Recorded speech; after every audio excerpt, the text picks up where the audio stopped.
what up, my people? What up, man? How you guys doing, man? Naka waari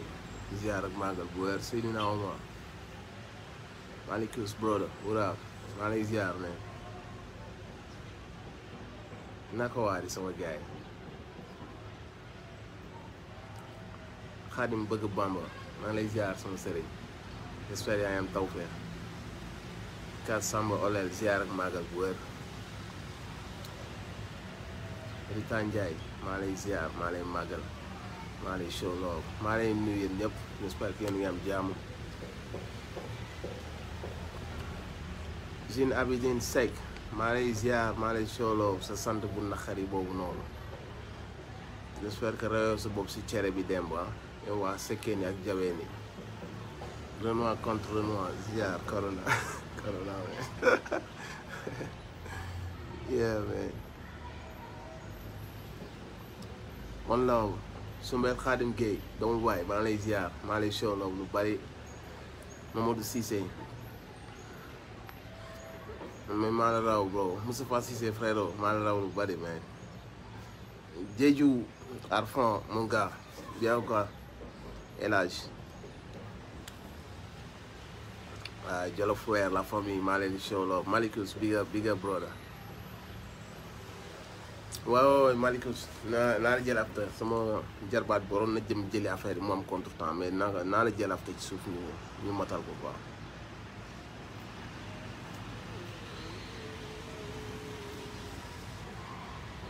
Rice Sidia respect bro. Cheikh Dieng maa ngi ziar maa ngi show love yëpp. J'espère que yéen a ngi si jàmm. J'espère que seen tamxarit ça s'est bien passé. maa leen di ndokkeel si at bi di leen baal àq di leen baalu àq yéen ñëpp quoi di ñaan mu nekk atu tawféex atu jàmm atu yokkute suñu ñëpp quoi suñu borom dimbali ñu suñu borom xettali ñu suñu borom musal ñu si mbas bi xam nga ñun ñëpp aussi si suñu ay projet suñu ay mëbét yàlla jàppale ñu quoi suñu borom kese moo am doole. te ñun ñëpp moom lañ yaakaar donc yàlla suñu borom dimbali ñu ku nekk si ñun li nga bëgg si sa biir xol li nekk say projet li nekk say ambition li nekk say crainte lépp suñu borom taxawuñu si quoi lépp sotti quoi sama gars yi maa leen di soxla lu bari xam nga dellu di fàttali rek xam nga jeunesse bi à quel point la ñu war a gën a gëmaat suñu bopp gën a xoolaat suñu bopp. gën a remettre at suñu bopp en question parce que aussi dafa baax parfois ngay remettre sa bopp en question tu vois nga poser sa bopp des questions à savoir qui tu es fan nga toll lan ngay def lan mooy sa taxawaay lan mooy sa nekkin lan mooy say jëf lan mooy say action ak réaction et loolu noonu daf lay permettre nga mën a situer wu waat un peu dans la vie parce que xam nga c'est un truc qui va trop vite ñun dañ koy topp di daaw rek donc du coup parfois tu te perds même da ngay topp la foule et la foule dañ lay la foule est parfois folle donc quand boo toppee foule bi yow dootoo am recul pour mën a xoolaat sa bopp da ngay réer ci foule bi tu fais ce que tout le monde fait lépp lu xew rek nga topp si en étant jeune aussi xam nga da ngay am fugg boobu noonu da ngay am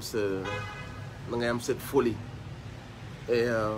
bon nombre de jeunes guddi toll ni ñu ngi ñàkk lu bari te duñ ko seetlu parce que période boobu noonu doo amul beaucoup de chance des potos yoo xam ne ñooy waxtaanee ci yow wala une famille bu lay bàyyi xel ba moytuwul da ngay basculer dans un truc boo xam ne tu perds ta vie et c'est de plus en plus cette inconscience boobu mooy gën di am gën a am doole ci jeunes yi. mooy on vit l'instant présent xam nga lii xew na damay topp ci loolu internet nous rend fou c'est comme si on est possédé tu vois c'est comme si dafa amatuñu suñu lucidité suñu présence d'esprit bu ñu waroon am c'est comme si xam nga c'est benn vent bu ñëw rek ñun ñëpp ñu topp ci tu vois Donc du coup on est en train de se perdre. On est en train de se perdre de manière boo xam si c'est très dangereux pour nous parce que ñu ngi topp affaire yoo xamante si nii xam nañ ni jëmewuñu kanam, xam nañ ni mi ngi ñuy yàq, xam nañ que ni mi ngi ñuy tardel, mi ngi ñuy sànq, mais jëlatuñu temps et am na lu bëri lu ñu fàtte ñun si li ñu doon, am na lu bëri lu ñu rëcc, am na lu bëri loo xamante si nii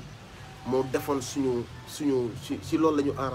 enraciné woon, tu vois, moom moo defoon suñu ndëgër laay, moo nekkoon un peu suñuy repère, tu vois, mais on a tendance à perdre tout ça. On a tendance à perdre tout ça parce que amatuñu temps wu retrouver suñu bopp. Comprendre que on vit à 1000 à l'heure, on vit pour ressembler aux autres. Xam nga dañuy en fait xoolatuñ sax ñun suñuy bëgg-bëgg bopp ñun. Maanaam le monde extérieur, ce qui se passe, ce que font les autres, ci loolu la ñu basé wu amatuñu temps wu amatuñu temps wu jël recul, amatuñu temps wu poser des questions, amatuñu temps wu retrouver qui nous sommes, amatuñu temps wu xam li ñu doon réellement. Comprendre nga loolu moo tax ñu réer parce que dañoo topp live bi nii rek di daw, tu vois. Et léegi dafa mën ne dafa am lu ñu habité loo xamante si nii c'est comme si ñun dañuy pousse suñu bopp ci lu ñuy sànq. C'est comme si benn genre suicide collectif la en fait benn dem rek boo xam ne y a personne pour arrêter l'autre. Dafa mel ne si loolu lañ nekk, tu vois, ci perte de valeur boobu noonu, ci perte de repère boobu, ci perte de xam fi ñu jëm ak li ñu war a jëm te dafa mel ne dañoo nekk mu yàgg rek mu am lu ñu habité. Mu mel ne c'est une obligation de s'autodétruire. Comprendre nga te pourtant bu fekkee dañu basé wu ñun ci genre société bi ñu nekk ak bi ñu am ak bi ñu doon ak ce qu'on prétend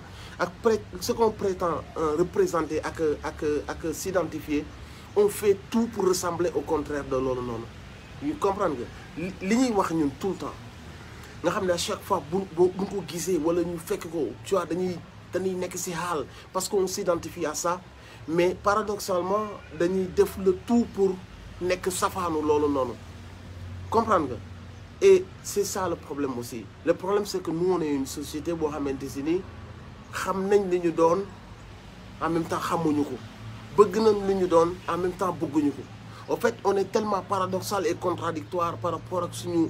lu ñuy wane, lu ñuy yëg ak lu ñuy yëkkati ak li ñuy attirer léegi ak lu ñuy bëgg a fësal ak lu ñuy bëgg a may doole. La moo tax ñun léegi lu bon la ñuy bëgg a may doole tout en sachant que ni du lii mooy ñun, du lii mooy li baax. Comprendre nga am nañ des repères. On est une société boo xamante si nii, moi je te parle d'un passé très récent. On a tellement de repères, de références, xam nga, et c'est pas lointain quoi. Lu mu lay wax nii lu jege la loo xamante si ni ñun suñ si basé woo xëy na su doon yàqu sax ay siècle ci kanam lay yàq, mais on est en train de te parler de loo xamante si ni c'est là, c'est récent, c'est juste là, tu vois. Et on a l'impression que dañu ndegam yàgg rek mu mel ne dañu war a soppaliku doon yeneen nit, tu vois, soppaliku doon beneen société. Et ñun on est conscient que dañoo rax, on est conscient que am na ñeneen ñu rax yu bëgg si ñun leneen yoo xamante si ni lépp lu ñuy def leneen rek ci loolu la ñuy xamb, ci loolu la ñuy dox. Soo demee ci seen télé yi moom ngay gis, soo demee léegi ci seen ñi ñuy dooleel képp lépp lu ñuy dooleel léegi que ça soit muy musicien muy acteur muy série muy émission wëreebu lu mënta doon lépp luy dooleel loolu maanaam li ñuy tàqaleeg li ñu doon li ñuy xëcc pour ñu denc suñu li ñu enraciné woon ñun léegi ci loolu rek la ñuy gën a jàpp, loolu la ñuy fësal, ci loolu la ñuy fo, ci loolu la ñuy kaf. Lépp loo xamante si nii suñu ay bët c'était sacré, dañ ko fonkoon, dañ ko wormaaloon, am ci xam nga am ci benn xaal, loolu noonu on joue avec. C'est comme si tu vois tollootuñu fenn te mooy lu ma wax. Soo xoolee parfois aussi dans notre comportement de tous les jours, ça on donne l'impression que ñun on est enraciné sur ça. C'est comme si ñun dañoo bëgg loolu toujours, dañoo xam que ni lii lañ pour de vrai, tu comprends. C'est comme si dañ koy xam, dañuy xam que ni lii lañ, mais dans nos comportements c'est comme si on faisait tout aussi pour nous détacher de ça. c'est comme si on fait des efforts pour nous détacher de ça te pourtant xam nañ que ni ci li ñu nekk mooy li baax xam nañ que ni ci li ñu nekkoon mooy vrai ñun suñuy référence yoo xamante si nii wan nañu naka lañ war a mel jàngal nañu nañ la woon bind nañ dund nañ wan ñu ils sont juste là à côté de nous mais maintenant société boobu ñu nekkoon nga xam ni élite lañu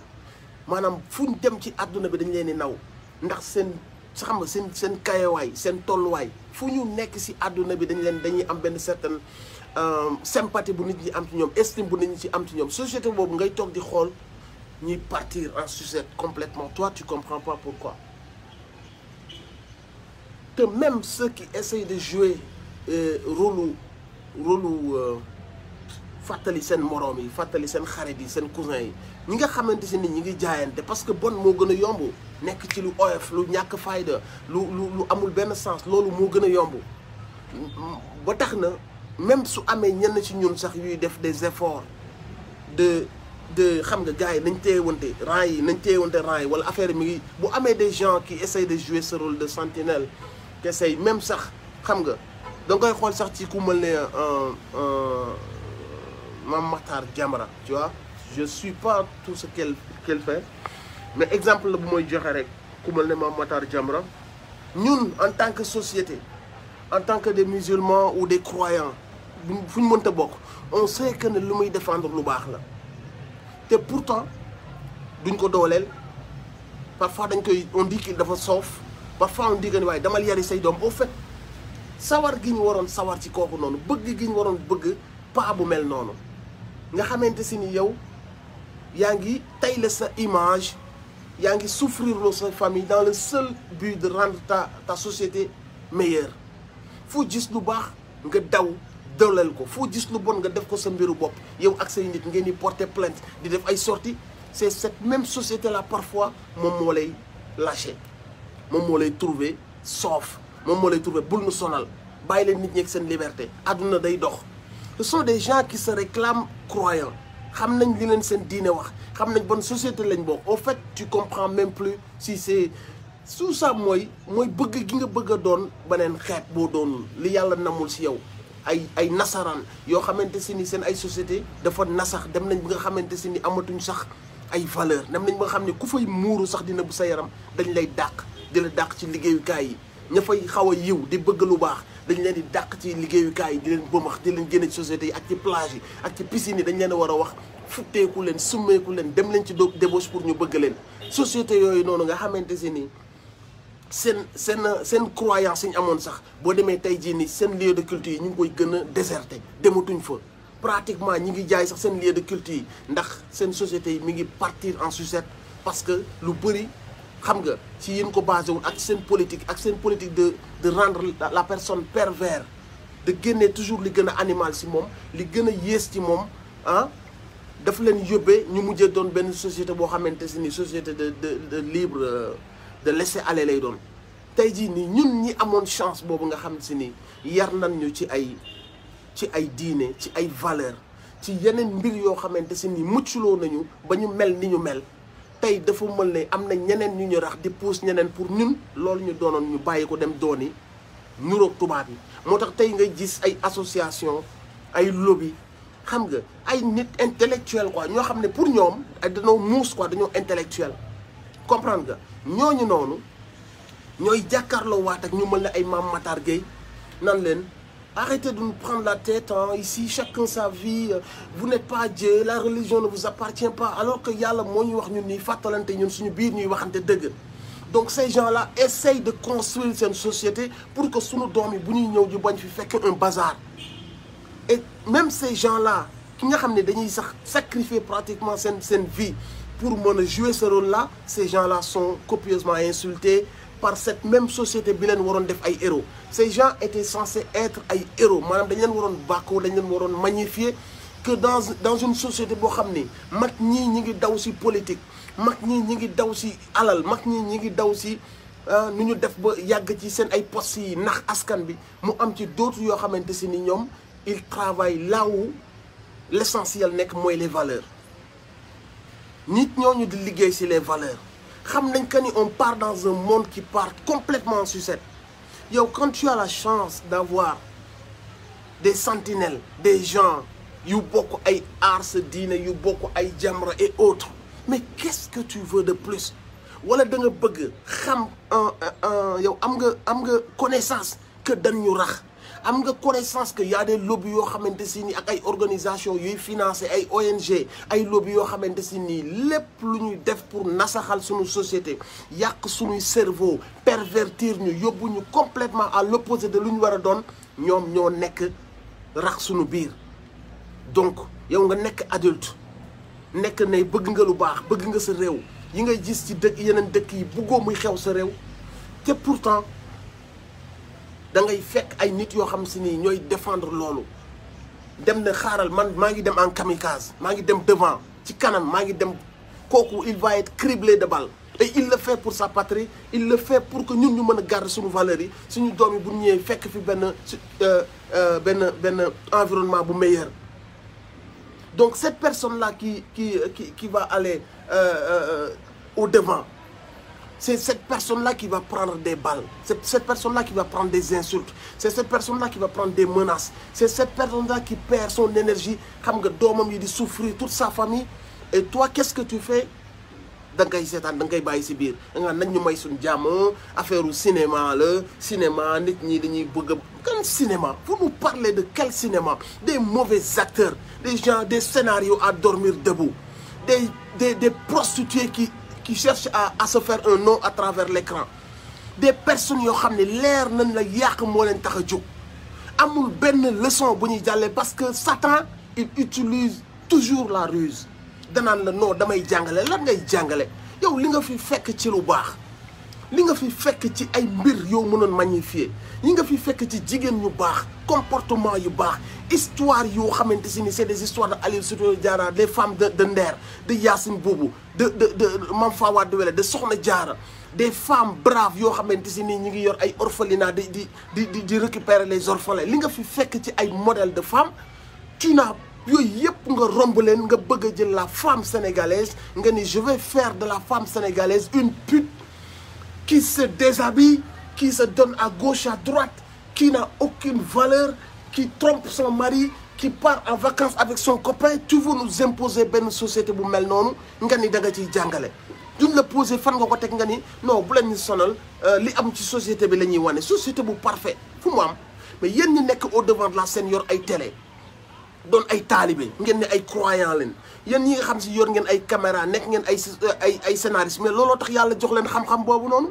mooy ñàkk a mat gi ñu ñàkk a mat à travers suñu ñàkk a mat googu yéen xam-xam bi leen yàlla may potentiel bi leen yàlla placé ngeen nekk au devant de la scène am les possibilités ngeen jaare fa nag yéen di xool nu ngeen di defaree ngeen di cultiver l'excellence y a des milliards de scénarios yu tëdd di nelaw yoo xamante si nii boo xoolee comme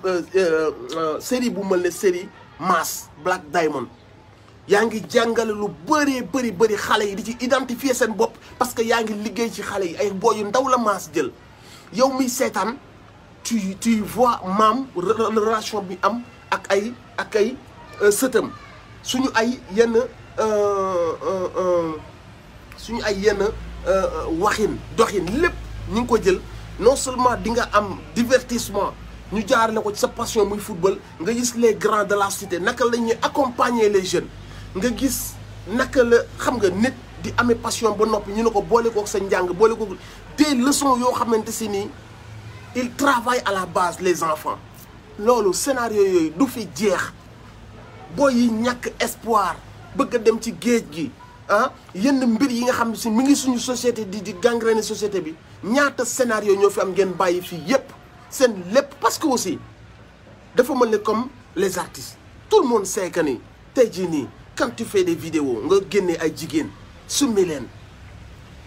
affaire bi xaw a sexuelle xaw a pornographique mais tu vas avoir des vues mais li tax nit ki du ko def mooy man jombale naa loolu sama bopp parce que su ma ko defee je vais pousser les jeunes à vouloir s'habiller de manière indécente je vais pousser les jeunes à vouloir fréquenter les piscines parties di fa def du n'importe quoi drogue bi mi ngi ci jeunes yi vous voyez ça booy yëpp ay volets la ñuy jël ecstasy xamuñu sax lan la mais c'est à la mode donc yow li tax nit ki ne man je vais pas faire des vidéos comme ça au nom des nombres de vues au nom de ce truc là oui le gars il a des man je m'interdis ceci et cela parce que je veux pas participer à pervertir ma jeunesse donc man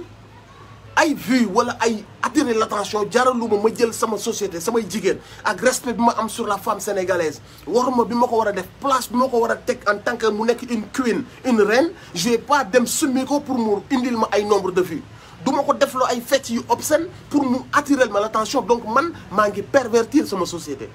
donc bu leen ñu wax que ni non li ñuy wax c'est li ñuy wane c'est des réalités de la société am na ci mais ça existe il existe des mecs qui trompent leurs femmes des femmes qui trompent leurs mecs des enfants qui se droguent des filles qui font des mais ça existe mais yow mi yàlla jël jox la benn chance ci société bi jox la benn doole jox la benn potentiel lan la namm ci yow dafa namm ci yow yooyu di yàqu ci société bi toi qui te réclame de El Hadji Malick Sy toi qui te réclame de Mame Cheikh Ahmadou Bamba de Mame Baye Niass mais yow li yàlla namm ci yow mooy ah yow mi am la possibilité de bind ay scénario yow mi am sa télé war fa jàllale ay épisode yow mi am talent wu jouer acteur yàlla dafa namm ci yow loolu ngay identifier wu nga jéem ko jaarale sa liggéey pour defar parce que yàlla defar leen la wax musul wax yàq leen te bépp talent bu mu la jox c'est pour que nga utiliser talent boobu noonu pour defar vous pouvez construire mais vous avez choisi de détruire moo tax ngeen di bëgg a jël jigéen ngeen wàcce grade jigéen ngeen def ko un matérialiste ngeen def ko un mbarankat quelqu'un boo xam ne bu xaalis ñëwee mu summeeku c'est pas ça la femme sénégalaise c'est pas représentatif de la femme sénégalaise encore une fois le péché existe dans tous les pays dans toutes les zones partout il y a le péché donc ne venez pas nous dire que sous prétexte dëkk bi daa am péché donc on va faire des scénarios sur le péché ça va tourner autour de ça ça c'est ruse bi ngeen utiliser pour mën a jàllale seen mission bi mooy yàq kenn ci yéen bëggut a defar quel genre de société sommes-nous et puis il y a cette hypocrisie aussi man je te dis un truc je peux pas dire que je suis talibé diw oui j'aime la religion aujourd'hui je vous mets ay waxtaan yu leen yee indi leen ay sëriñ dafa leen ay concours alxuraan le lendemain moom mettre leen des trucs qui vont niquer toute la jeunesse ça veut dire quoi kan ngay nax société bi ngay nax yàlla ngay nax sa bopp ngay nax tey nga wane diine jàng leen xale yi baax leen patati patata à 19h nga tegal leen benn série boo xam ne lépp la Serigne Mountakha waxoon ak la Serigne Mbaye Sy Mansour waxoon day màbb parce que sa série bi seen langage lay wax daf leen di jege seen façon de s'habiller mais léegi xoolal même gangster yi day garde la rue du ñu saaga devant la caméra parce que am na benn genre pudeur bu yi am mais léegi xoolal si biir télé bi 19h tu as l'impression que ne bandi lu bi mooy kii nekk ci kanamu sare bi daa wax waaye du ma ci teg ndayu dara damay teg ndayu lii waaye ngeen di teg ndayu dama lay yooyu théâtre kat yi théâtre nañ ba toog ci dëggu xilaafa musu ñoo saaga devant la caméra ceux qui font du théâtre amul lu ñu jéewul comme cinéma comme film comme théâtre ñoo leen gën a aay téeméeri junni yoon le message da doon jàll comprendre nga li ma la wax les vannes da doon sap nit ñi reetaan ba xalanku le talent était là le charisme était là la popularité était là et ces gens-là se fixaient des limites parce que dañoo respecter société bi ñu nekk mais il faut vraiment nga bañ a faale société bi nga nekk dëkk bi Serigne Mountakha di yeewoo dëkk bi Serigne Mbaye Sy Mansour di yeewoo ak suñu xalifa yëpp yow nga nekk fa benn Maymouna benn Ousmane benn Abdou nga ni da ngay jàkkaarloog société boobu yow simmeeku say silib ci affaire bi jouer ay nangam sàng ne damay il faut heurter lépp xam nga jël ay jigéen nga ni leen non pour mu jàll saagaal ndey si kanamu caméra bi léegi ay jigéen dañuy jël comme si c'était obligatoire comme si tu pouvais pas faire ton truc mais même tubaab bi duñu saaga ci seen ay film tubaab yi lu mu dee bu dee ci kaane yi la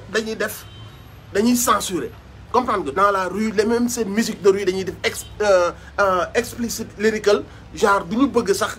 dañ lay teel a avertir même si gangster yi laa la wax de dañ lay wax que ne am na ay kàddu yu amul worma tubaab yi ci seen ay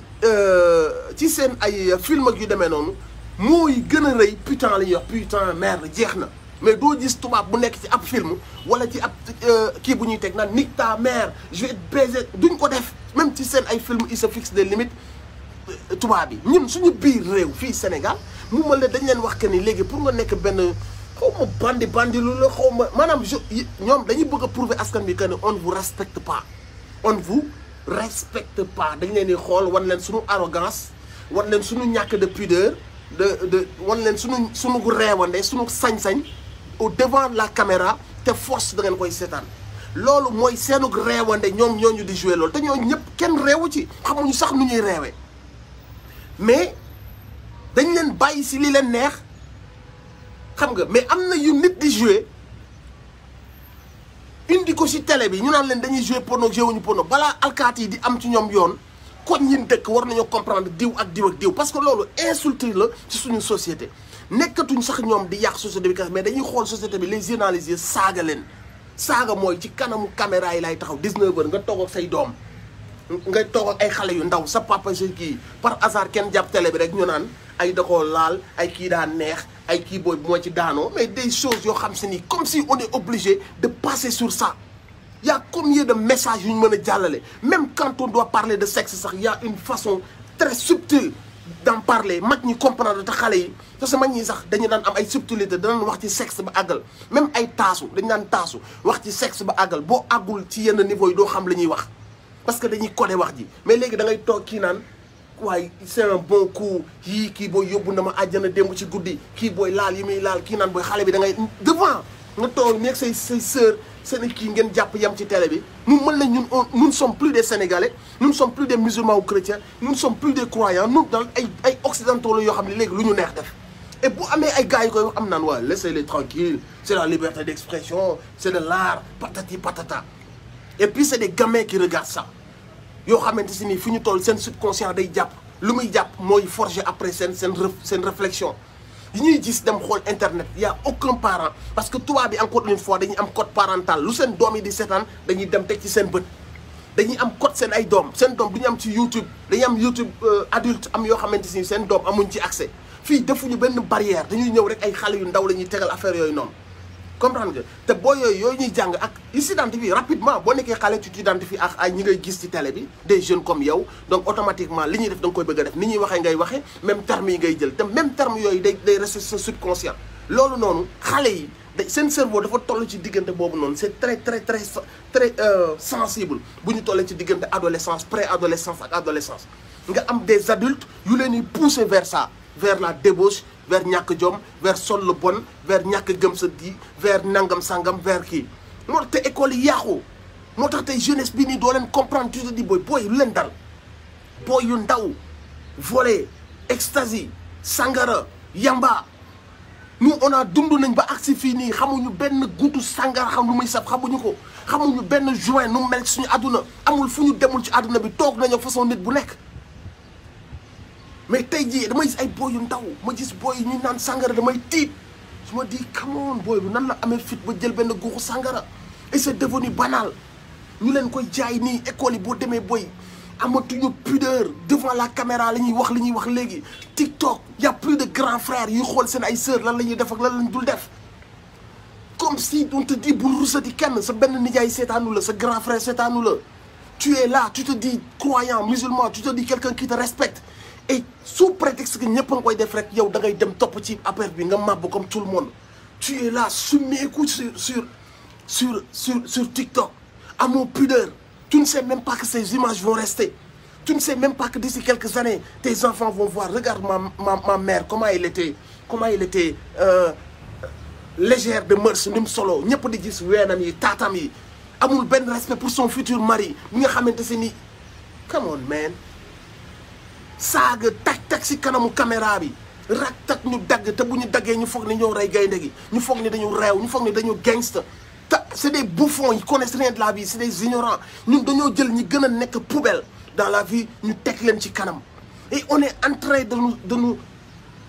nous détruire en prenant ce qu'il y a de plus médiocre ñu teg ko ci kanam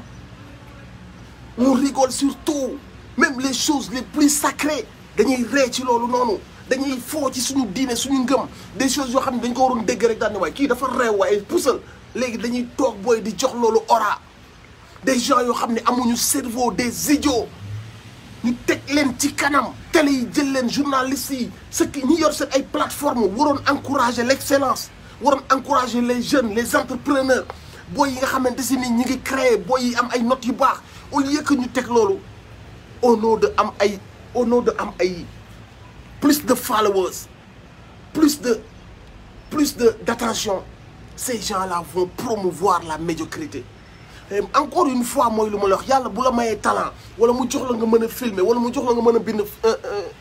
scénariste wala mu jox la talent boo xam ne soo bindee page xale yu ndaw yépp ñëw de suivre sa page boobu nag la sa responsabilité di engagé wu sa responsabilité entre yow ak sa conscience sa responsabilité entre yow ak société bi nga bokk ak sa responsabilité entre yow ak yàlla qu'est-ce que tu vas en faire de yàlla romb plus de 100 000 jeunes ñëpp bëggoon famous mu romb leen ne yow laay def nga famous yow la nit ñiy topp loolu cadeau boobu yàlla jox la qu'est-ce que tu vas en faire est-ce que tu vas passer ton temps à leurrer les gens est-ce que tu vas passer ton temps à wàccee noblesse gi yàlla def ci nit ñi société bi nga xamante si nii xoolal et puis c'est des gens yoo xam ne ils sont tellement paradoxaux dañuy pousser les jeunes dans des trucs tellement bas tellement médiocres et le lendemain ils veulent te parler de non il faut nga choisir sa ligne de conduite parce que defar ak yàq àndul te encore une fois il faut que nit ñi comprendre que ne tu peux faire de l'humour man j'adore l'humour sama gars yi ma dëggal xam nañ ko je suis un clown je passe mon temps à rigoler sur des trucs j'adore tous les comédiens ñëpp lay seetaan dama leen di reetaan mais l'humour aussi c'est pas au nom de l'humour dañuy def du n'importe quoi nekk une société poubelle on n'a pas ce droit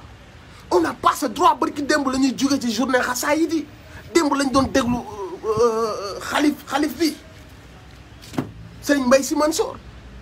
donc on est tellement chargé à bloc pour mën a xool li yées ci ñun ñu bëgg ko développer daal di noyer li gën ci ñun on n'a pas ce droit yàlla daf ñu bëgg pour ñu baax yàlla daf ñu teg ci environnement boo xam ne dafa bëgg ñu baax jeunesse se fasse on est d'accord moi je suis pas là pour c'est pas une question de faire la morale mais man j'aime mon pays j'aime la jeunesse de mon pays et ça me fait du mal de voir que yenn adultes yi waroon dimbali booy yi teg leen ci yoon jàngal leen des leçons nga xam ne série boo seetaan di nga ci jël benn leçon de morale boo xam ne boo demee tëdd di nga cogiter pendant 30 minutes et lorsque dans le futur cette situation se présente à toi di nga xam ne jàngoon nga benn leçon ci benn série wala ci benn musique boo déglu woon wala ci benn interview wala ci benn live boo seetaanoon ci cas boobu noonu ça va t'aider nga xam ban réaction ngay am c'est ça la ñu war a nekk ñun en tant que des grands frères en tant que des oncles en tant que des responsables yu yàlla may télé en tant que des responsables yu yàlla may ay plateformes yoo xam ne jeunes yi ñu ngi fay ñëw di taataan c'est de notre responsabilité ñun et en plus ñun société bi lan la ñu bëgg moi je te dis un truc je le dis pas pour wax ni maa gën wala gënuma kenn maa fi yées mais yàlla moo ma nattoo ma xaw a nekk au devant de la scène donc sama nattu mooy je dois parler j'essaye de prêcher la bonne parole mais leer na ma ni yéen ñi may seetaan yéen ñëpp yéen a ma gën man mais je ne les suis pas ces gens mais pourquoi au nom de lan ma war a jël un like de plus may leen ko lu tax ma war a jël benn vue wala une vue la ñuy wax de plus une vue ma may leen ko lu tax ma war a jël un abonné de plus ma may leen ko mais je trouve que c'est mauvais pourquoi je le suis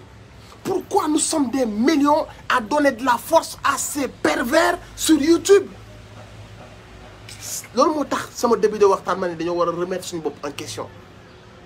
parce que la foule est folle parce que ñi ne nañ lii moo xew ñi moo ne et seetaan ko kii rek ñu dem on ne se pose même pas la question si ça concorde avec nos croyances si ça concorde avec ñun suñu spirit ak suñu yëg-yëg est-ce que dafay heurter suñu sensibilité dafay saaga suñu ngëm ak vision bi ñu bëgg suñu société on doit se poser toutes ces questions loolu moo tax nit ki di war di remettre boppam en question man personnellement comment je pourrais man ma yeewu personnellement ma dugg sur YouTube dem di seetaan des trucs comme ça mais je ne les regarde pas yàlla xam na kan ni je ne les connais pas ñoom ñëpp ku ma ci romboon nii du ma xam yow la diw parce que bu doon man kase la duñ nekk ay star ci dëkk bi su doon man kase la ñooñu kenn du leen xam parce que je ne les regarde pas si un truc ne m'intéresse pas et si je suis conscient que ce truc là est mauvais je vais pas aller donner de la force à ça pourquoi nga foog que ni tout le monde le fait que toi tu dois aller le faire da nga war a dem ak sa xelu bopp da nga war a xam lan nga bëgg bu dee da nga bëgg société de débauche une société boo xam si ni on se laisse aller on fait ce qu'on veut on s'en bat les couilles ñoo tey ay jeunes la ñu bu leen sonal ak diine waaye yàlla ñëpp lay yërëm et y a des prêcheurs qui liggéey bi mag ñi defoon y a des putains de prêcheurs yu yàq loolu parce que aussi suñ borom moo ne dina lakk barki dem ba gis naa benn waaye mu taxaw ne yàlla bindul pour lakk kenn mais yàlla moo giñ ne dina lakk et tout yow pour bëgg lu neex nit ñi nga contredire yàlla bu nit génnatee wax lu raglu ay xëble yu raglu comme sëñ Sam nu mu doon def mais waxtaanu sëñ Sam da nga doon pare da ngay ñàkk tooy xëpp parce que tu as l'impression que ne dafa yër sa life yow lay waxal da ngay rus da ngay am gàcce da ngay am kersa et tu te poses la question est-ce que je suis un bon musulman par rapport ak li ma dégg nii yëpp est-ce que je suis est-ce que su ma deewoon dans la seconde qui vient qu'est-ce qui va se passer parce que je peux mourir crise cardiaque daanu dee naturel lépp mën na am et soo daan déglu ay mag ñu mel ne ñoom sëñ Sam la chose que tu vas te faire mooy da ngay defaraat sa toogaay tu vas dire que kon ñetti fan yi bàmmeel nii la mel allahu akbar tët rek nga xaaral gëj naa julli de nga commencé man ni ma doon sangoo farate est-ce que noonu la nga dem sur YouTube xool mais man taayee sax mënuma ko man su ma sëggee li may wax est-ce que loolu la tu commences à te poser les questions parce que ay ñu mel ne ñoom sëñ Sam danoo feesoon dell ak xam-xam ba noppi ñu xam ne li ñuy jàngale du ay caaxaan ils étaient pas là pour faire du cinéma malgré que ñoom ci seen pédagogie amoon nañ une touche d'humour très bien dosée ils étaient pas là pour faire le clown ils étaient pas là pour que ñu leen di def ay statut di soofantal diine bi parce que li ñuy prêcher kaddu yàlla la donc y avait ce sérieux là quand tu regardais Serigne Sam sa xel mi day dem si yàlla automatiquement da ngay gedd àdduna fi nga toog da ngay tiit tu te remets en question su la waxee xëple yi yàlla wax doo dem ne waaye ñi doon soxor waaye seen yi doo wax loolu de xëple yi xam nga lan nga ciy jàng da ngay defaat nii nga tiit parce que ki alku mooy ki ñu wax xëble yi te tiitul ki ñu wax ñetti fanu bàmmeel te tiitul kooku na xam ka ni leer gi nekkoon ci xolam lakk na donc prêcheurs yi nekk yi doon nekk di wax ak jeunesse bi déjà on les respectait dañu leen daan estimer mais là tu as des gens qui veulent juste faire du populisme bëgg de xam nga de la démagogie bëgg ñu leex nit ñi bëgg popularité pour ëllëg seen ay conférence ak seen ay link mën a yaatu ces gens ils font le clown dañuy désacraliser maanaam ce travail de prêcheur bi nga xam si ni moom loolu moom ce qu'on a de plus sacré ce qu'on a de plus fort muy sunu ngëm donc ceux qui travaillent dans ce environnement waruñu nekk ay clown à la télé wala ñu nekk ay nit yoo xam ni dañ leen di yàpp jël leen stade man de kii laa gëm imam nangam oustaz nangam ñuy toog jël mbir yi balaa ñuy kontaan ñu jël waxtaan bi rek viré ko ci sexe pour que nit ñi mën leen a statut pour que nit ñi mën a intéressé wu lépp lu ñu daan wax même ñoom sëriñ diine dafa am kersa ñoom sëriñ Sam lu ñu doon jàngal lépp dañ la koy jàngal duñu tëb lépp amul lu ñuy tëb même bu ñu waree wax ci mbiru sëy duñ ko tëb mais dinañ ko waxee noo xamante si ni xale bi dina ko dégg comprendre ko mag mi dina ko dégg comprendre ko et l'essentiel dinañ ko jël mais maintenant tu as des comédiens des gens qui veulent au lieu ñu jàngale mais seen tour lañ bëgg a taal ñoom seen popularité seen tour seen yaa mën seen yaa loolu lañ bëgg a taal maanaam envie bi ñoom sëñ Sam di doon am pour sauver jaam yi nga xam ne bu ñuy wax liñ ci jublu mooy sauver jaamu yàlla yi yaa ngi dégg même suñuy wax ay wax yu raglu mais wax yu raglu yooyu waxuñu ko de yàlla moo ko wax ci diine alxuraanam ci alxuraan ak ci diineem yàlla moo ni bisu bàmmeel nii lay mel yàlla moo ni safara nii lay mel yàlla moo ni yéen ñi bàyyi julli lii lay def yàlla moo ni yéen ñi lekk riba lii lay loolu yàlla moo ko wax donc kii ñëw di la ko wax bul ne waaye ñii dañoo soxor waaye kii fu li muy wax fu mu ko teg déedéet li nga war a def yow mooy dangaa war a déglu nga tiit ci sa bopp nga remettre sa bopp en question nga xool yow nga def le bilan pour nga mën a defaraat sa toogaay parce que li tax yàlla baaxee la ba nga dégg wax jooju c'est parce que dafa bëgg nga defaraat sa toogaay su la naroon sànq da lay bës ci leneen ba doo déglu waxtaan boobu noonu donc lépp lu ñëw ci yu mel noonu da nga cee war a jàng li nga ci war a jàng mooy chance bi la yàlla may pour nga dégg ko donc tu dois avoir peur parce que yàlla moo wax ñu ragal ko comprendre nga donc ba tax na diine bi ce qui est kii mooy maanaam ñi nga xam ni dañ leen teg fu haay ñoom duñ génn lu bari et ça peut se comprendre jamono dafa yàqu te sénégalais sa génn bu baree mu commencé la miin mais nit ñi yóbbul au devant de la scène maintenant doo xam entre ñiy prêcher pour diine ak ñiy prêcher ak njabarkat yi ñoom la ñuy boole ci même plateau charlatan yi ak njabarkat yi ñëpp lañ boole ci même plateau xamatoo léegi kan mooy prêcher la parole de Dieu parce que léegi dañuy làqatu ci ginnaaw prêche bi pour waxaale que ne ñoom dañuy faj wala mën nañ jinne donc au final tu ne sais même plus kan moo ñëw pour yeete si ak kan moo ñëw pour faire sa promo ils sont nombreux et li gën a dangereux mooy jamono bi ñëw mooy jamono bi nga xamante si ni nit ñi dañoo xaw a ñàkk seen ngëm nit bu ñàkkee ngëmam deseetul dara il est vulnérable xob la donc charlatan yépp ngay gis à la télé ñuy wax maa mën sama jinne yi ñépp ay charlatan lañu te dañoo jàng psychologie doomu aadama naka ngay manipuler nit dañ koo jàng te loolu boo ko jàngee boo jàngee nekk je sais pas comment on les appelle les scientifiques je sais pas quoi ku am le mot ci ma nga dimbali ma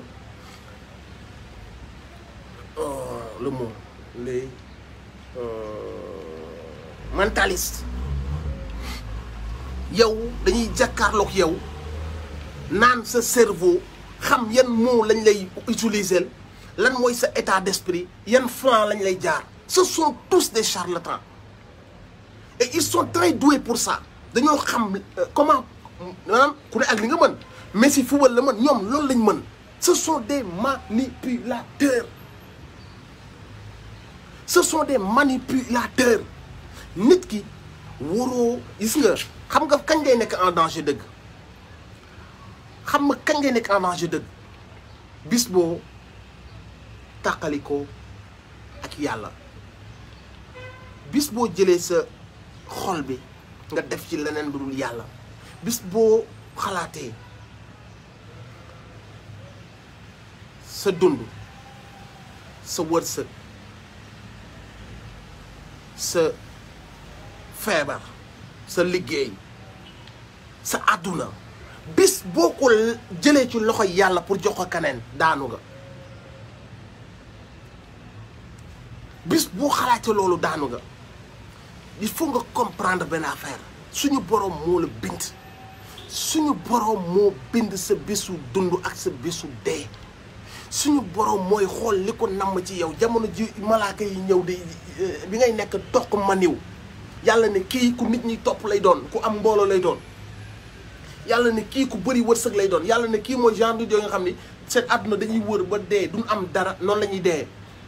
kii mooy yàlla ñi nga xamante ne fu ñu dem dañ leen di fan kii damay def si moom barke kii mooy borom xam-xam kii mooy nit ñi nga xamante ne nii président la ñuy doon ñi foofu boo xasee ba xam que ni yàlla suñu boroom moom moo la bind sàkk la boobu toq la def toq maniw kon waratoo xajal nit bu def benn kaalam à la télé sa diggante yàlla ak kooku noonu mu ñëw naan la sa wërsëg sama jinne yi patati patata jinne yi yàllaa leen bind te nit ñi ñoo gën a noobul jinne yi yow yàlla may la ay arme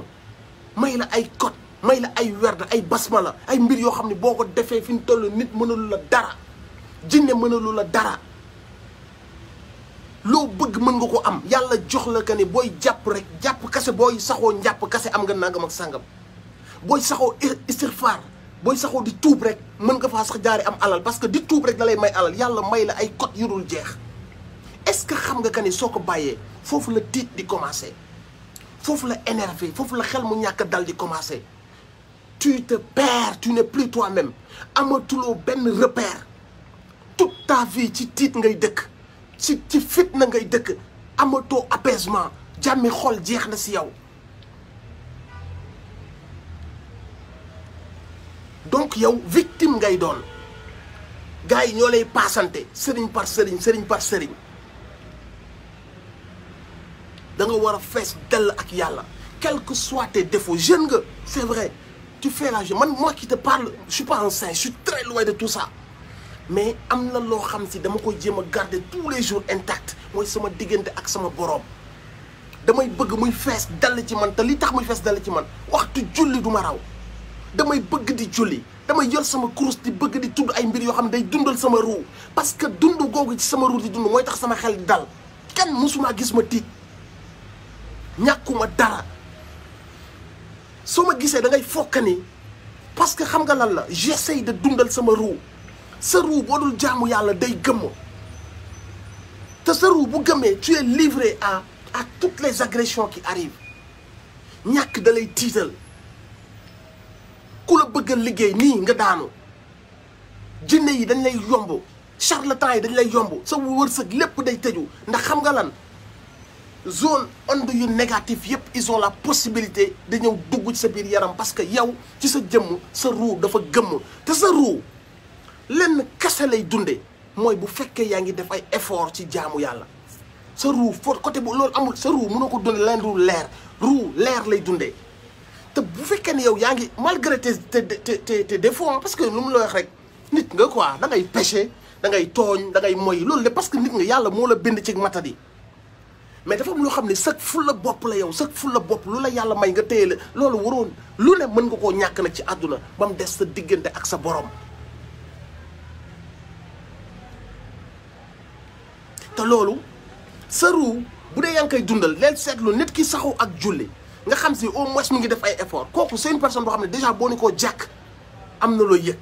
yow bu fekkee am nga baatin boo fekkee am nga tuuti baatin soo xoolee nit koo xam ne ruum mi ngi dund boo ni koo jàkk am na taar gu nit mënul expliquer am na xet am na lu tax nga koy bëgg am na lu tax fu mu romb ñu bëgg ko am na lu tax nit ñi di ko naw am na lu tax daal yaa ngi ko mystique que personne peut expliquer loolu mooy bu fekkee que ni sa ruu mi ngi dund loolu moo tax mag ñi buñ daan wax diw dafa rafet yow yaay gis rafetaay nii ñoom lu ñuy tuddee rafet ak yow li ngay tuddee rafet bokkul bu ñuy wax xeetu diw dafa neex ñoom la ñuy xeeñcu mooy yàlla gi nekk ci moom ñoom loolu la ñuy tuddee taar loolu la ñuy tuddee xet te loolu lenn kese moo la koy may mag ñi li tax ñu amoon loolu noonu mooy mag ñi seen ruu dañ daan fëral seen ruu daawuñu jug ci sikkar ay turu yàlla daawuñu jug ci julli di naafila mais loolu tu n'as que ça le reste booy c'est mondain dañ koy ñàkk billahi azim mën nga dee à tout moment mën nga wadd à tout moment il faut nga xam loolu noonu parce que kenn ci ñun envisagé wul de parce que ku nekk ci ñun pour yow dese na la 90 ans mais soo weetee xam nga kan yi guddi gi wóoru la ndax di nga ko passé donc li nga ci jàng mooy après tout ça les voitures les voyages dama koy voté lu ma ko kii laa faral mbër mi moo daan après tout ça loolu yëpp du dara parce que da nga koy ñàkk à la seconde d'après lépp rien n'est acquis amul dara loo tey sa loxo nii milliards yeeg lépp oto bi nga jënd maintenant tu n'es même pas sûr que ni balaa ngay jàdd camion du jaar ci kawam tout est incertain donc li nga xamante si nii loolu kase moo certain li nga xam ne lii kase xam nga ni mooy li lay jëriñ fii ci àdduna la jëriñ la fële mooy au moins nga jéem a garder ce lien là mooy entre yow ak yàlla te loolu li la ko may mooy tu dois faire des efforts sinon tu vas être une feuille morte manipuler la day yomb sa xol day tàng da ngay tiit sa xel du dal charlatan yi adduna bi ab des gens yoo xam ne xool yoruñu dara y a des gens yoo xam ne yoruñu xaalis mais nii lañ def dañoo dal jàmm def tekk dara yëngalu leen tant que ils sont en phase avec Dieu loolu la ñu woowee jàmmi xol am na nit yoo xam ni bizarrement seetlu leen ko yoruñu xaalis quoi mais ñu ëpp bonheur ci àdduna bi ils sont apaisés doo leen gis ñuy ils sont dal jàmm buñ la jegee sax da ngay sentir apaisement boobu noonu lan moo leen koy may parce que ils sont en contact avec Dieu yooyu nag li la koy may mooy ngay jéem ngay jaayante ngay jéem di jaayante malgré sa bàkkaaru gauche droite yi sa bàkkaaru nangam sàngam yi mais y a de ces choses bu fekkee ni am nga ko c'est ça qui va te permettre yow ngay mën situer wu parce que tey jii nii ce gars-là qui essaye quand même tant bien que mal ak bàkkaaram yëpp mu ngi jéem a quand même faire des efforts ce gars-là d'après live bi ma doon def nii yëpp mooy tax moom mais tey jii boo ne ko kaay seetaan nangam sangam mais day sekk ni moom noblesse am élévation spirituelle mayu ko mu wàcc ci bassesse yooyu noonu pour donner de la valeur à ces gens-là du leen seetaan pourquoi nga leen di seetaan pourquoi nga fekk un gars boo xamante ne si nii lenn kese lay def mooy toroxal jaamu yàlla yi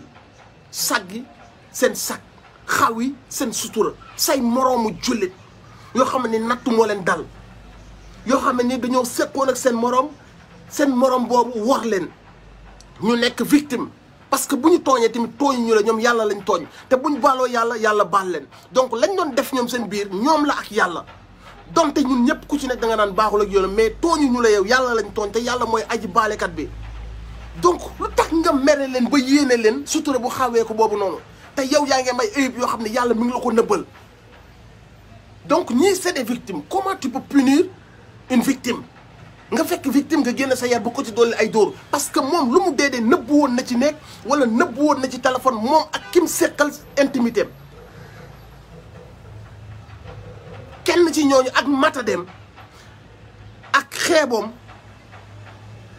ak coxaram ak bëgg a yàq moroomam fekk la nga xam ne da koo seqoon ak diw ci sutura mu génnee ko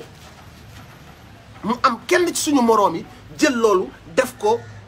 fond de commerce am waa léegi yow mi nga xamante si ni am nga yërmande jaamu yàlla yi yow mi nga xam ni am nga sutura jaamu yàlla yi yow mi nga xamante si ni bëgg nga jaamu yàlla yi parce que aussi victime bu amee da ngay xalaat yaayam souffrance yaayam souffrance ay mbokkam souffrance ay xaritam ba tax na yow sax day mën la yow la affaire bi dal waaye yow moom lay laaj gan càggan moo la jàpp ba nga dem fekk kenn ci ñun koo xam ni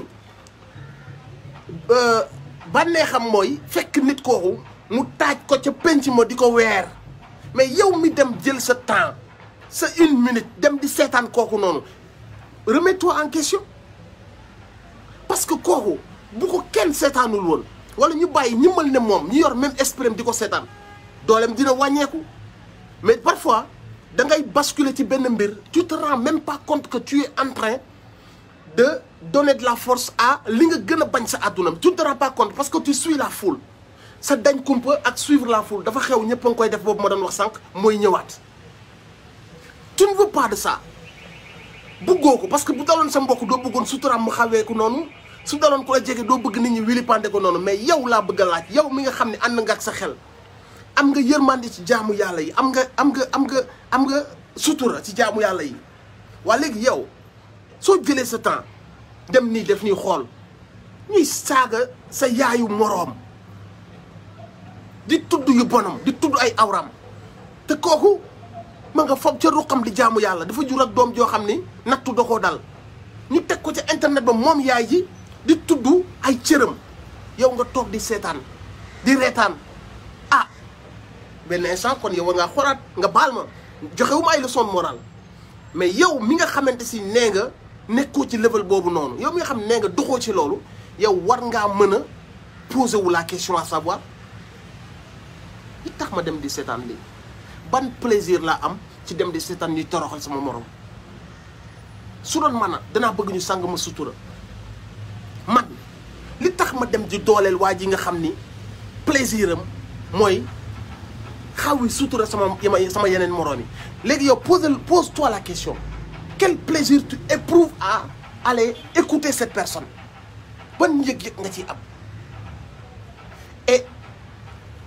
pose-toi la question aussi su ma téye woon sama vie bu doon 10 lay am 9 lay am baax na donte 9 lay am bàyyil man ma téye sama vie yàlla ji ma bind tamay gis dina xam que ni sutura gi ma bëgg a sànq samay morom mer gi ma mer méttitlu gi may méttitlu moo tax ma xëcc sama vie téye ko kon yow yaa ngi jaamu yàlla te même su ko nit ñi yëgul yàlla dina yëg que ni yow xëcc nga sa vie téye nga sa vie moo tax nit ki di war di remettre boobu en question parce que mooy lu ma la wax ñi bëri ñuy dem di def yenn yi ak di seetaan di partager yenn yi bonuñu yàlla xam ne que ni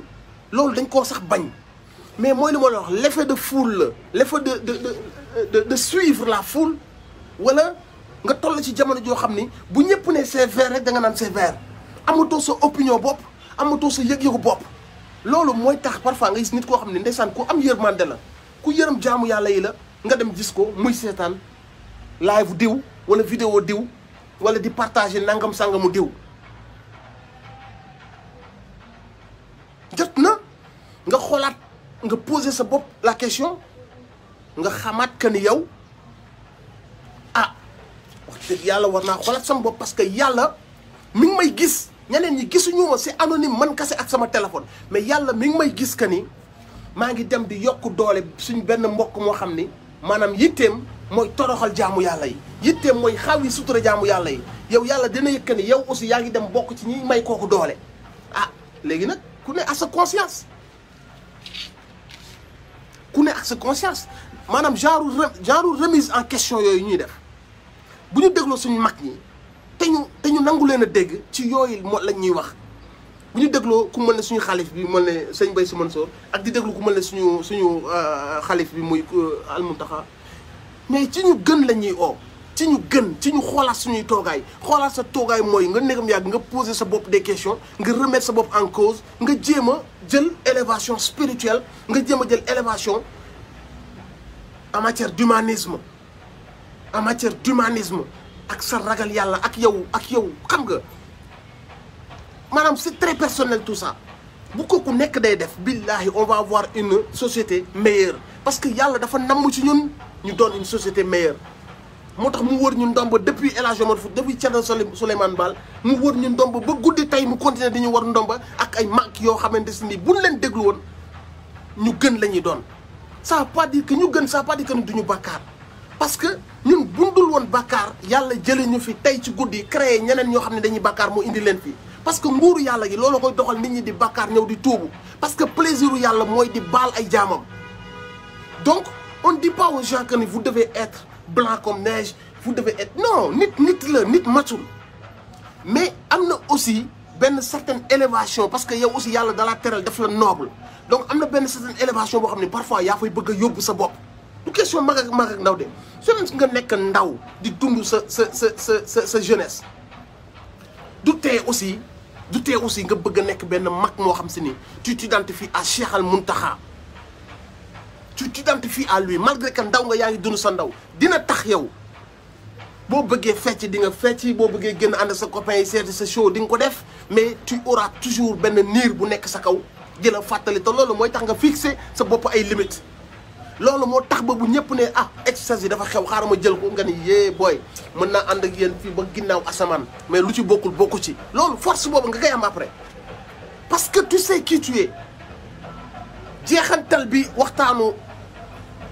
sëñ Mbaye Sy Mansour di am ci yow il faut mu feeñ ci say jëf quand la situation se présente nga bàyyi wax jooju xel ba mu mën a xool yow ni ngay doxalee jeexantal boobu lay am si yow bu fekkee da nga koo dégg rek daan ni cëy sëñ bi moo ñemee dëgg wax na dëgg de sëñ bi moom dëgg rek lay wax après li mu wax appliqué woo ci dara ça veut dire que ni yow sëñ bi amul impact ci yow te sëñ bi dafa waroon impact ci yow parce que loolu tax yàlla baaxee ñu ko looloo tax yenn rek Afrique yu bëri ñun liñ am amuñu ko parce que dafa am ak mbaax gu yàlla namm ci ñun ñooy forcer pour bon mais suñu borom dañoo tegal maanaam dañoo wër ndomba pour ñu baax société boobu lañu moo tax boo dee xool ci histoire ay ponkal la ñuy jox ci wàllu diine jógewuñ foofu mu xool ki ñëpp gën a naw ci Afrique ci wàllu science mu Cheikh Anta Diop mu jox ñu ko donc xam gi ñu xam suñu bopp mooy tax ku nekk ci ñun di jéem a gën parce que il faut ñu comprendre benn affaire cette vie est éphémère cela ne tient qu'à qu'un seul fil bu ndaw a ndaw à tout moment fil gi mën na dog nga dem de l'autre côté il y a de ces réflexions de ces choses yooyu bàyyi xel barki alxuraan moom mooy mujjee nekk sa balance mooy mujjee nekk sa balance entre cette vie ak yow réellement le sens de ton existence pourquoi tu es sur terre ak vulnérable bi nga vulnérable c'est-à-dire que ni tu n'es pas fort. Tout le monde bandait les muscles. Ouais, on a des F16, on a des patatis, sous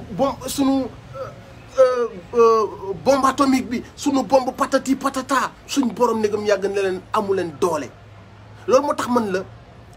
quand tu te remets en question, tu vas te sentir faible, fragile, vulnérable. Ci ngay dogo xamante ne ndaka man téyewuma nekkuma ci dara lolu mo lay dimbalé yow pour nga dem téye ci lan ngay téye do téye ci benn buxaaba mo lay nax. doo téye ci benn jinne bu lay ndax da ngay dem nga téye ci li nga am li gën a wóor li tax ñu indi la mooy yàlla ji nga dem jàpp ci ngoy ci di ji jéem a jaayante parce que tout le monde est à terre te li ñu daaneel on le voit même pas il faut nga jël microscope di natt pour gis ko ñu koy woowee virus virus boobu jaamu yàlla la sëriñ bi wax na ko sëriñ bi nee na tooñ yi ñuy tooñ suñu borom moo tax suñu borom nag gis naa sax ñeneen ñoo xam ne comprendre uñ amuñu dégg-dégg ñu ngi xaw a wax naan non dëkk tubaab yi ñoo dàq tooñ tamit xamuñu maanaam loolu gis nga il faut nga comprendre gis nga mag ñi boo daan ñaari nit dama nee na la borom càq du xeex ak borom baatu nen mag ñi soo leen daan indil ñaari nit yu baax kenn ku baax ak sama genre yi ñaar yooñu bu ñu defee ay ñaawteef ànd def ñaawteef bu ñu ñëwee ku mën na man ki sëriñ bi da koy wax tuuti rek na ko ayoo jugal dem mais ku baax ki sëriñ bi da koy duma sëriñ bi da koy caw sëriñ bi da koy xas sëriñ bi day jël 2 heures de temps di wax ak moom parce que xam nga lu tax muy def loolu kooku mooy ki wërta bon kooku mooy ki yàlla xamal boppam kooku mooy ki yàlla jox cadeau bi donc ku ne am na droit bon mais kooku amul droit bon loolu moo tax ñu lay wax que ni bu àdduna bi di àndandoo ñoom ñëpp di def lu leen neex échangisme pornographie ku neex na laal ku ko neex bu leen muuru de leen sumeeku taatu neen nan ko def am nañ si droit mais yow mi yàlla xamal ñamal la jox la Cheikh Ahmad Bamba mu jégale nii jox la moom Alaaji Malick mu jégale nii am na loo xamante si nii kooka droit ba mu am yow amoo ko mbon nga nam ko yombe yow yombe wula boo tax na lañ koy gis moom bu ñu la ci gisee day xaw a compliqué loolu moo tax série yi bu ñu ñëwee naan patati yi ñu ngi seetaan ay série mexicain ñu ngi seetaan série latino yi novelas mais yow xanaa dangaa dof mais ñooñu am nañ ñooñu seen dëkk am nañ ay boîte échangiste am nañ ay plage nudiste ñooñu seen télé à un moment de la journée ay film érotique la ñuy teg voire pornographique mais ils ont le droit mais yow xanaa da ngaa fàtte yow la kan ak fan ngay juddoo fan ngay yewoo ak ban réew nga bokk xanaa loolu da nga koy fàtte nga naan non pourtant ñi koy tere novelas day daw nit ki day dem seetaani novelas seetaan ñaari tubaab ñuy lëkkaloo mu xool ko après ça reste ñaari tubaab yuy lëkkaloo jeex na si moom du des sax ci subconscient da koy xoole pare na si mais tey jii nii su ñëwee ci dëkkam téléem mu xam directeur télé bi ak ñay liggéeyee ci télé ba ñu wan ko série boo xamante si nii waa koñam la ñoom Mouhamed ñoom Aïcha ñoom Mamadou mu gis ñoom ñooñu ñu lëkkaloo jeexatal ba muy am ci subconscient c'est très différent que bu doon xool ay nasaraan yoo xam ne seen culture ak seen aada la ñuy def ña ngi koy def ak nañ koy defee maanaam kooku bu xoolee loolu du garaaw mais jeexatal ba muy xool bu xoolee Fatou ak Mamadou ñuy wax olof barrière bi daanu ñu dëkk Sénégal barrière bi daanu ñu bokk koñ bokk diine bokk lépp barrière bi daanu bu leen gisee ñu lëkkaloo ñu vulgaire ñu insolent ñu nekk ci yooyu noonu maanaam bu ko xoolee da ci gis boppam xam nga kële du ci gis boppam parce que am na toujours barrière yu tax mais bii nii il baisse la garde et il s'identifie à ça et loolu day des ci subconscient te bu nekkee ndaw la loolu mën na influencer sa vie ses comportements loolu moo tax su may gis yenn nit yi naan waaye xool hypocrisie du Sénégal allahu akbar yéeme na léeg-léeg tu dis que ni am na nit yoo xam ne xaw ma xalku la xaw ma mais maanaam il s'identifie comme étant des croyants mais comme li sëñ bi wax démb li yàlla bëgg li yàlla contre wax bindal ko boppam jox ko yonante bi saxaaba yeeg urafaaw yeeg ñëpp bañ àggale ko si ñun yàlla ne man lii dama koo bañ man lii dama ko alak lii ku koy def nangam ak sangam tu vas voir benn ci jaamu yàlla yi koo xam si nee na moom ci jaamu yàlla yi bokk te musulman ku naan la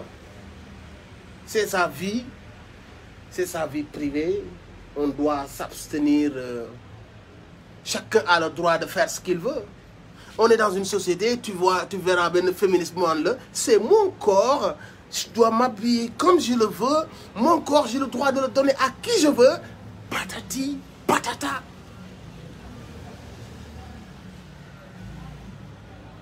T'es yow, nenga, soi-disant musulman, je suis pas musulman moderne ou bien tu es un musulman occidentalisé, moi je te comprends pas, même chrétien, moi je te comprends pas, yow mi nga xamni dégg nga li Yàlla wax. Bindu ko mu leer la sëriñ bi bindu ko sahaaba bi bindu ko yenent bi bindu ko yàlla moo ni man damaa tere nangam wax li mu wax ci ngóor jigéen wax li mu wax ci lesbienne wax ne lii laa bëgg ci jigéen lii laa bañ ci jigéen yow nga ni dangaa amee sam kalu bopp dangaa am ouverture d'esprit dangaa respecter liberté d'expression patati patata ñooñu ñoo commencé fees ci askan bi te ñoo nar a yàq ndaw ñi manam ñooñu c'est des psychopathes yoo xam ne maanaam ñooñu danger bi gën a graaw ñoo nekk noonu parce que ñooñu dañuy formé wu après ci ay ONG formé wu ci ay association bu ko defee ñeene ñoo leen di financé ñoo leen di wutal ay avocat ñoo leen di pousse ci nangam ak sangam léegi ci réew mi gis nga góor jigéen ñi sax ñangay marié sabar porter plainte am ay avocat yu leen di taxaw loolu yëpp boo ko boolee foofu lay jaar loolu yëpp mooy ña ngay organiser wu te àdduna bi ñoom gis ngeen leen sax bu ngeen leen xoolee football beeg ñëpp dañ leen imposer takk leen suñu drapeau enculez-vous foofu fa la jamono toll loolu la ñu bëgg a forcer suñu doom yi ñu teel a def ci seen subconscient seen couleur ci seen passion ñun hétéro yi kenn mës naa suñu drapeau fenn mais suñu sexualité imposé wuñ ko kenn léegi la moo tax ñun ci suñu film yeeg yëpp ñu war ñoo imposer Amérique boo demee Amérique rap bi bu njëkk dañ doon wax que ne ay homophobe lañ waaye léegi kenn du tichoo li ñi ceux qui se réclament même de gangsters ont baissé leur froc devant lobby yooyu noonu des gens qui se un gars de la rue tey jii nii saa waaye xoolal bu benn daa béy bi waxee benn nangam gars yi dal ci kawam da ngay gis gars yi naan non non moi j'ai pas dit que c'est mauvais de détester l'homosexualité non li ma wax mooy dañaa li mu wax dafa homophobe donc man dama ni néewuma man respecté naa leen respecté naa góor jigéen parce que ñoom ak ki assumé lu mu doon génn dund ko awam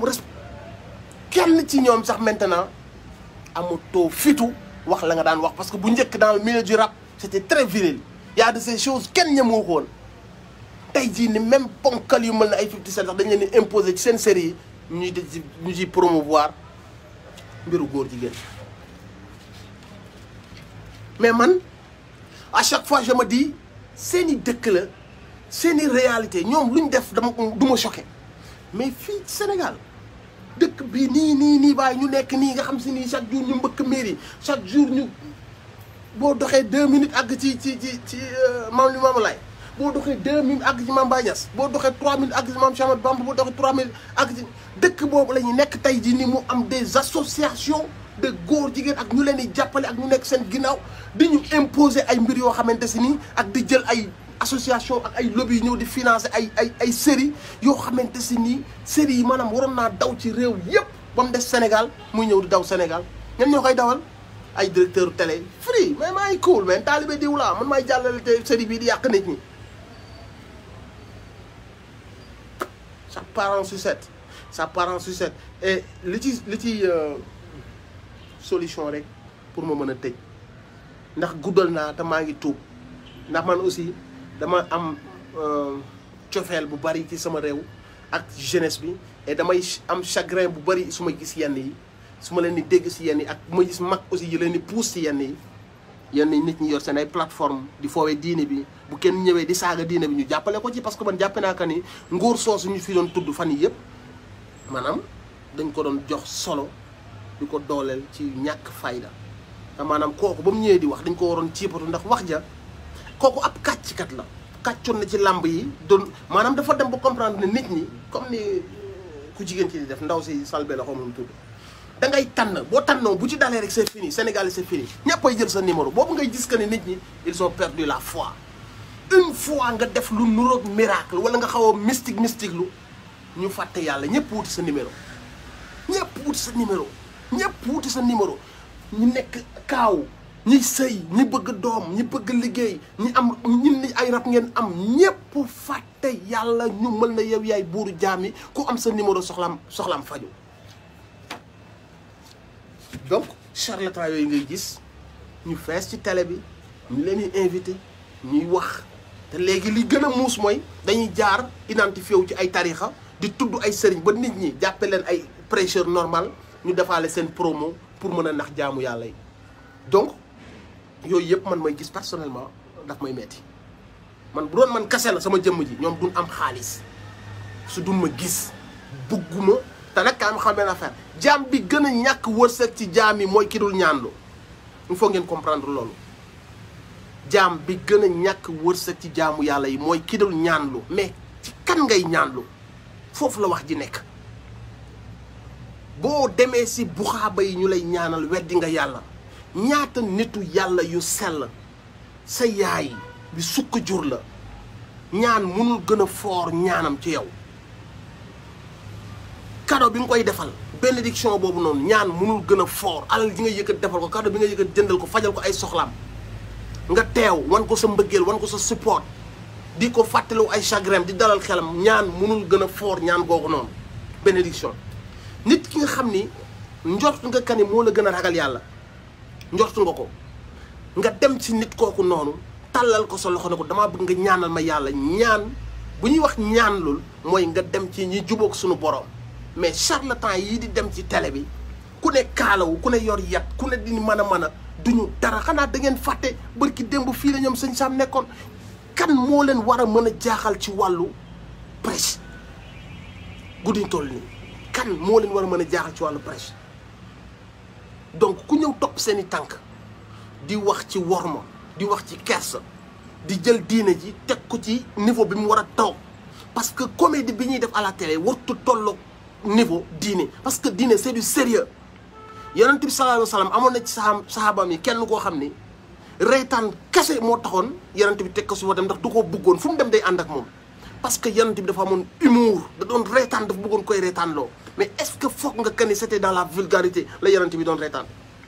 est-ce que foog nga que ni c'est dans parce que yàlla nee na ci biir kii bi mën ngaa ree sauf ci diine bi diine kenn du ci ree donc ñoom su ñuy wax humour ak ci seen pédagogie bi ñu amee woon ñoom nitu yàlla yi ak prêcheurs yu baax yi seen humour da nga ci daan jàng même ci seen humour da nga ci daan jàng Serigne Hadi Niass dama koy déglu léeg-léeg nga ree léeg-léeg nga ree Serigne Hadi Niass mais même ci li ngay ree da ngay defaru donc gars yi ngay gis léeg-léeg à la télé qui se dit je suis là pour diine bi ba noppi ñàkkal seen jëmm yi solo ñàkkal seen prêche yi solo maanaam seen présence doo sentir daray diine ñu ngi yàq lu bëri ci crédibilité les vrais prêcheurs. leneen li si des mooy comme yi ma lay wax rek ñu ngi koy gis ci série yi ñu ngi koy gis ci plateforme yenn nit yi ñu ngi koy gis ci nit yi nga xam ne am nañ la parole ñooñu ñëpp dañuy gis seen yi ñuy promotionné yi ñuy jox doole ñun personnellement man daf may chagriner daf may metti je me dis que ni ñi ne ñi ngi participer à la perdition à l'égarement des jeunes parce que ñu ngi diffuser des mbir yoo xamante si ni dana yàq lu bëree bëri donc du coup yooyu dama koy xool rek di ko metti lu man personnellement encore une fois ma leen di wax di leen dénk dara li nga jàppe ni baaxul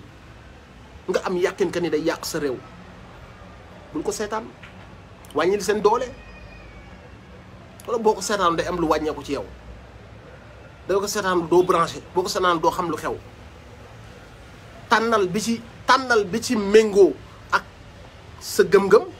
bi nga sentir que ni bii amal na la njariñ bi nga sentir que ni bii bokkul ci li yàq nga koy seetaan mais bi nga xam si dalaa metti ak nit ki nga xam ne li muy def validé woo ko lillahi wa rasuli ne le suis pas.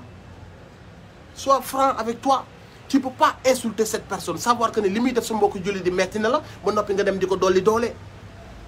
Donc loolu c'est un travail bu ñu war a def suñu biir. am na ci des gens de cette société waruñu leen suivre gis ngeen fi ñun fi doon topp xam nga gis ngeen ñun fi doon topp bi leen fi yàlla natoo ba seen ay awra génn ñun ñëpp a ko naqarlu naan bu leen ko partagé lii kenn du ko def suñu morom jullit lii kenn du ko def jullit bu leen ko partagé xalaat leen ay yaayam te pourtant même personne boobu bi mu rebondir waatee dafa wëlbati ko saaga ñun ñëpp saaga suñu ngëm-ngëm saaga suñu combat wax ni faalewu ma leen man maa ngi ci yeneen. Donc pourquoi ñun ñu war a dem suivre nit yoo xam ne waruñu leen suivre lan lañ ciy gagné ñoon lan la ñuy wan loo xam ne buñ ko seetaanul dañuy dof buñ ko seetaanul on perd quelque chose on perd rien du tout ce ne sont que des débileries des gens yoo xamante si ni boo peser seen cerveau man kese lañ ëppale cerveau ci àdduna bi. Je suis désolé de guddal bi ak façon de wax bi et tout ça mais franchement. C'est un message que j'estime positif pour me bëggoon partager ak yéen et j'espère que ñun ñëpp dinañ ci jàng jël ci ne serait-ce que tuuti lu baax ñu xoolaat suñu ay toogaay déglu suñu mag ñi buñ leen déglu nii rek daal ne ah sëñ bi wax na dëgg sëñ bi moo ñemee dëgg déedéet nay am jeexatal si ñun nañuy remettre suñu bopp en question nañuy gën tout le temps nañuy gën bépp pas bu ñu def bépp jour boo yeewoo jéem a la gën. suñu borom bu la mayaatee occasion nga baalu ko parce que dafa bëgg nga gën su la mayaatee beneen bis pour nga jaam ko dafa bëgg nga gën donc à chaque fois da ngay bëgg sa élévation spirituelle bul xeeb dara julli gi ngay julli laaj gi ngay laaj man est-ce que mën naa def werd yi bu la neexee bul jël werd dara mais est-ce que mën naa def werd bi ñun la waaw chaque jour del def lii ci yaa salaam del def lii ci ay istighfar del déglu alxuraan del déglu xasaay yi musique ci li ma jàpp ak ci li ma dégg ci yenn borom xam-xam yi bu fekkee luy jariñ la araamul man mii di def musique laaj leen ñi ma dëkkal li may déglu musique bariwul très peu laa koy déglu su may dawal oto laa koy déglu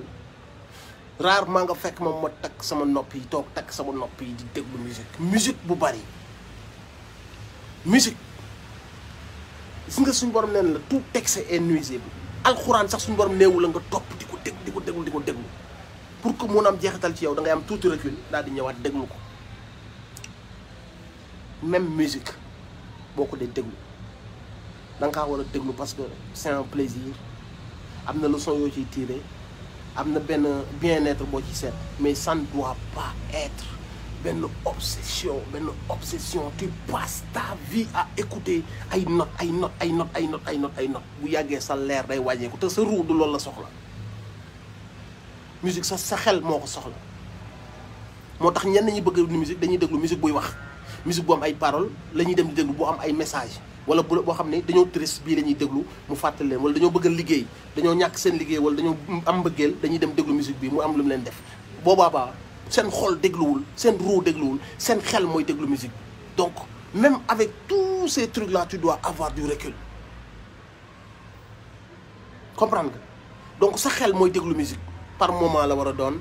par moment dans la journée wala dans la semaine wala en voiture mais warul nekk loo xamante si ni tu passes ta vie à di ko déglu pertement lay doon si yow lis des livres déglul alxuraan apprends des langues va voir des documentaires va voir des reportages waa demal di nga xool ay xissa nga jàng nga déglu sur YouTube nga déglu histoire Serigne Touba Mame Cheikh Fall histoire Lat Dior va écouter même les histoires de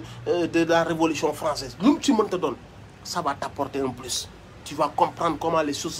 se sont déroulées la moo tax monde bi demee nii lu tax ñu agsi fii va demal wuti xam-xam am na ñu naan la je sais pas l'autre là bi embauché nit ñi il a pas été à l'école et il est milliardaire Mayweather il est milliardaire jàngul loolu ki la koy wax dimbaliwu la ce sont des exceptions yàlla ci boppam moo ne la demal nga jàngi donc jàng mooy li nga war a njëkk a def sa priorité parce que yàlla dañu nga xam da ngaa war a dem xami da ngaa war a xam parce que ñi nga boo dee xool ci génération bi ceux qui ont été à l'école que ça soit arabe ou française jàngi wuti xam-xam am une certaine stabilité am benn certain niveau d'intellectuel am seen ay diplômes ñooñu ils sont dans une certaine situation boo xam ne yow mi jàngul nekkoo fa tu vas aller chercher des boulots de merde à gauche à droite ñiy créer marque de vêtements mu dox bariwul ñiy ñëw créer ay computer rek mu dox bariwul donc soo amul xam-xam tu es à la marge de la société tu vas faire des métiers de merde wala mooy loolu ñi ci am chance mooy ñu yàlla dimbal ñu am benn talent de ouf nekk ay lutteurs wala ñu nekk ay artistes c'est des exceptions tu es jeune temps bi yàlla la ko jox sa xel mi instant boobu li nga mën a capter li nga mën a donc si tu as les possibilités da ngaa war a jàngi xam-xam quand tu fais tes études tu dois te fixer un cap il faut que je sois diplômé su ko yàlla tuddee ak bu ko yàlla tudd loolu benn affaire la tu essayes de àgg ci benn cap bi au moins tu te mets en sécurité li si des lépp mbiru yàlla la donc da nga war a jàng da nga war a respecter sa jàng sinon boo ko deful si nga cette jeunesse là nga topp am na comme ni ma koy waxee virage yoo xam ne amoo pour rater ko soo ko rater c'est mort pour toi ñi nga bokkaloon doon génération bis day ñëw ñu nekk ay directeur nekk ay secrétaire nekk ay ingénieur yow nga nekk dans le vent des piscines parties ay ecstasy ay volets y a un moment tu deviens accro à cette vie et c'est foutu pour toi tu vas passer ta vie à être un ivrogne une fois accro à ça même si tu deviens milliardaire cette drogue wala l'alcool va te niquer dans ta comportement de tous les jours xam nga drogue boobu dina yàq lu bëri ci sa àdduna donc bi ngay nekk jeune nga mën a structurer sa bopp maytu yenn pièges yi ànd ak des gens yu lay yóbbu maa ngi ñëw booy maa ngi ñëw ndogu bi damay indil quoi maa ngi ñëw xam nga jamono boobu noonu nga mën a defar sa àdduna jox ko direction ci nga ko mën a perte aussi donc quand tu es jeune tu ne peux pas te permettre nga ànd ak des nit yoo xam ne il te tire vers le bas waa booy kañ dem waa booy mosal ecstasy la mosal kooku du sa xarit mi ngi lay daaneel ci kàmb boo xam ne c'est mort après pour yow donc boo nekkee jeune mën nga enjoy génn free ànd ak say copains mais xamal ki nga doon say waajur dana am ci yow yaakaar te am na benn piège boo xam ne boo si daanoo tu vas devenir un toxico toute ta vie même si tu deviens chef d'entreprise directeur dans tes relations tu auras toujours benn instabilité parce que soit sangara moo lay déstabiliser wala soit drogue yi ngay jël moo lay stabiliser fa nga bëgg a jëm mën nga fa àgg sans pour autant nga utiliser des trucs parce que la plupart ay trucs yu suivisme la affaire de complexe affaire de ñàkk gëm sa bopp soo maa ngi tuub di jégalu et di leen souhaiter yéen ñëpp ay xéwal yu bëri ay ngëneel suñu borom jàppale ñu mais ku nekk si ñun rek ñu jéem a gën loolu mooy wax ji nanu jéem a gën